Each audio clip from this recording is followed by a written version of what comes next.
Wala pang manok. Wala ring itlog. Ang mga tao ay puro gulay, prutas. Wala silang ulam na may sabaw sa loob.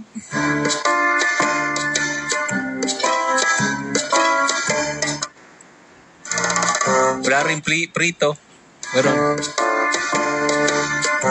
Wala pa rin gravy noong unang panahon. May tinola na noon? Wala pa. Akala ko may tinola na. Wala pang manok tapos may tinola. Wala pa. Hinuhuli lang kita. Hinuhuli lang kita. Pahiya ka, no?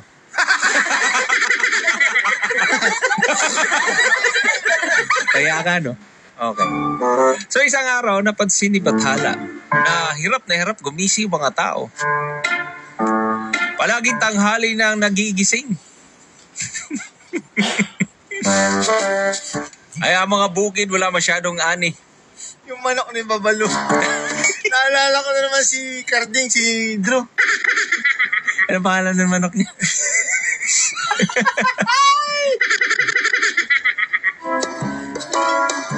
Shoutout sa Toyota. Naalala ko na naman si kalokohan ni Drew to eh. Carding Sungkit. Shoutout. Ito yun eh. Yung may bandana. Yung may bandana. Yung kulay-pula na bandana. Nahahanap. Alengke? Ayun o. Si Alice Dixon. Ano naman ang mabibili ko? Yung manok si Balisain. Hulog ng langit? Hulog daw ng langit si Balisain. Ang tama nga ito. Hambili ng Ricardo. Pagkaan! Dali! Gutom na kami! Binila ng Ricardo's, nakakuha ng manok. Tinola! Tinola! Sarap yan! O ano? Sa inyo? Tinola daw. Sarap daw. Yan na. Pumasok siya. Mamarino! Napasya kayo! Hinahanap ako eh. Kaya po dating ko kainan makisama na ako kayo. Salamat. Umupo. Umupo na si Babalo. Oo. Tinola. Uy, sarap. Yan na. Hinihigop na naman. Nilolipop. Oo. Kaya na matigas eh. Matigas daw. Parang di titigas, panabong yan. Hindi nila ako kaya hindi ko napalambot ng gusto. Mabalino! Ano ba sa dyan nyo? Dahil kasi yung manok ko, tayo bukas yung pintuan. Malakas lumipad yun. Lumabas. Si Balisay. Si Balisay. Hindi ko po binili yan. Sino bigay sa'yo? Hindi rin binigay sa akin.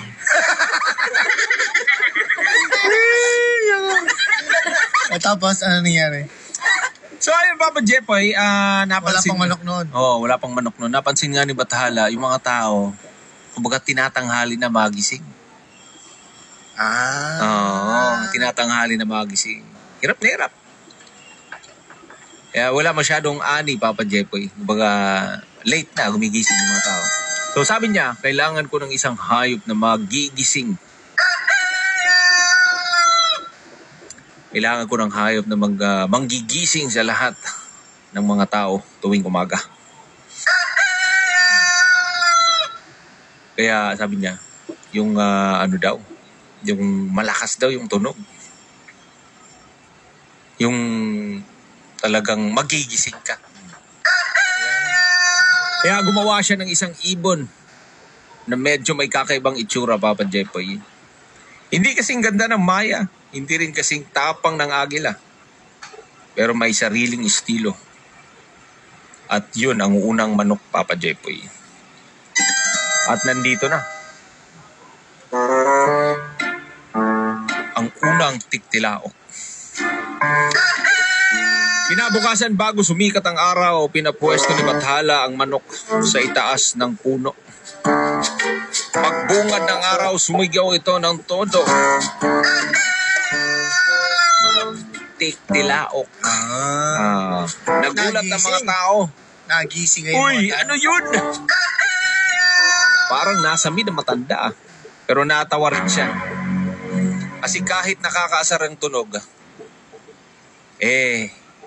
gising na gising sila. Swak na swak.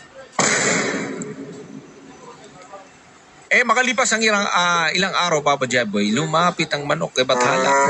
Bathala! Ang hirap naman ng trabaho ko. Tagagising. Ako na ang alarm clock. Ako pa ang bantay sa bakuran. Pero paano naman ako? Wala man lang akong pamilya. Kaya naisip ni Bathala, oo nga no, kung wala kang anak, baka ma-burn out ka rin. Dapat gumawa ako ng paraan. Kumuha si Bathala ng luya.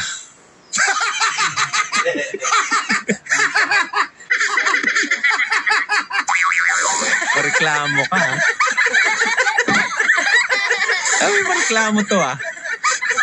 Ako si God. Ako si God. Kinwestiyon mo ko. Oo. Teka nga. Sabi ni Bathala, saan yung luya dito? Kumuha ng daw na Kuha na sibuyas. Kine-question mo yung pamamaraan ko? Aray ko. Kuha na sibuyas. Kuha na papaya. Doon pa rin ang ending. Tinola. Sabi ni Papa God, pinaghalo-halo na niya ito hanggang naging isang bilog na puti. Ito pala yun. Pinaghalo-halo niya pala ito. Itong mga sangkap. Kinabahan yung manok ay sumandal. Teka lang. Yung bubuklat, sabi niya, ba't hala na yung binubuklat mo? Kulay gold eh. Kulay gold. Chicken cubes. Chicken cubes. Kudrado. Nagpakulo. So pinaghalo-halo niya ito hanggang naging isang bilog na puti na may dilaw sa gitna.